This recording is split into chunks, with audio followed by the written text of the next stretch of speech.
আজকে দুপুরে খাবারের জন্য করেছিলাম মাছ ভাজা। এই তো গরম গরম ভাত নিয়েছি, মাছ ভাজা নিয়েছি, সাথে নিয়েছি কাঁচামরিচ।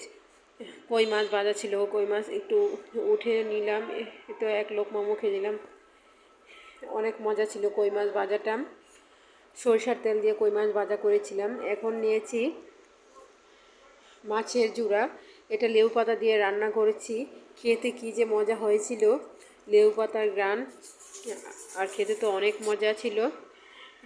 এখন নিয়েছি আমি শুটকি বোনা, এটা রসুন বেশি করে দিয়ে। এত জাল হয়েছিল কিন্তু খেতেও অনেক মজা হয়েছিল, যেরকম জাল ছিল এরকম খেতেও মজা হয়েছিল। এই যে শুটকি আমি কামড় দিয়ে দিয়ে খাচ্ছিলাম। শুটকিটা আসলে অনেক মজা, ছুরি শুটকি ছিল কিন্তু জালও ছিল, প্রচণ্ড জাল ছিল। আপনারা ভাতের কালারটা দেখলে বুঝতে পারবেন কী পরিমাণে এই তরকারিটা জাল ছিল।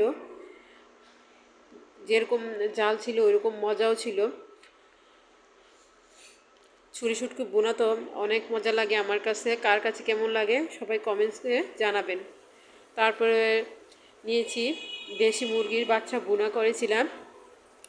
এখন দেশি মুরগির বাচ্চা এ তো বোনা নিয়ে একটু মাংস ছিঁড়ে তারপর এক লোকমা মুখে দিলাম, সেই স্বাদ অনেক মজা ছিল। সাথে তো পেঁয়াজ নিয়েছি, কাঁচামরিচ নিয়েছি। কেন জানি না মাংসের সাথে আমার পেঁয়াজ ছাড়া তো ভালোই লাগে না, এত একটু